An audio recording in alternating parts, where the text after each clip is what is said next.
What's up, everyone? Welcome to the Power Play with CJ. Today I want to focus in on the Toronto Maple Leafs signing Nazem Kadri to a 2-year contract worth just under $6 million total, so 2.9 per year average annual value.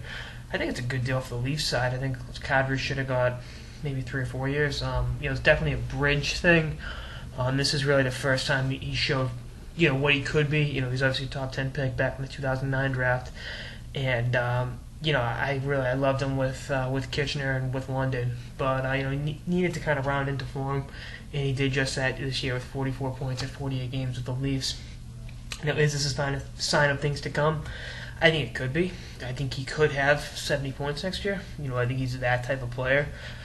He was plus 15 last year, which is obviously a good sign. After being up and down his first 2 pro seasons, and I think finally he's established himself as a bona fide top 6 forward in the NHL now. Like I said, I can see him scoring 75 points this year. I just don't think it's a foregone conclusion. I think there's definitely some kinks to be ironed out in his game, but I think he's definitely on the right track. And like I said, he was a highly touted guy coming out of the OHL. Had great World Juniors with Canada back in 2010 when they won the silver medal.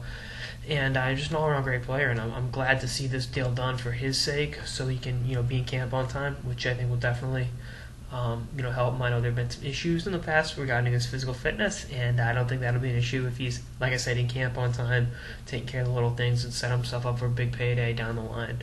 If he can, in the next 2 years, or even next year, really, because I think he can sign an extension after this season, because it's a 2-year deal. Definitely set himself up for that 5 or 6 year deal that he wants, worth a lot more than $2.9 million. So, like I said, good deal for the Leafs side, okay deal for Kadri.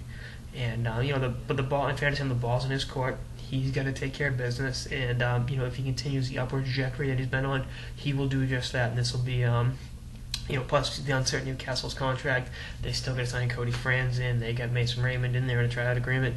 There's a lot of moving parts with the Leafs, but they've always been relevant, regardless of how haven't played well. But I think there are expectations on the Leafs this year, especially with such a negative finish to the season. Even though Kadri had 2 points in Game 7 and really played well against the Bruins, they want more. And I think Kadri's kind of straw that stirs the drink. If he can step up as a facilitator and as consistent offensive threat, to help complement Castle's game, they could really have something going up there. And I'm curious to see how the Leafs play. They played in the playoffs for the first time in almost a decade, and what's in store.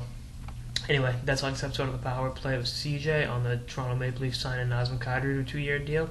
Stay tuned for more episodes throughout the off season and beyond. Later, guys.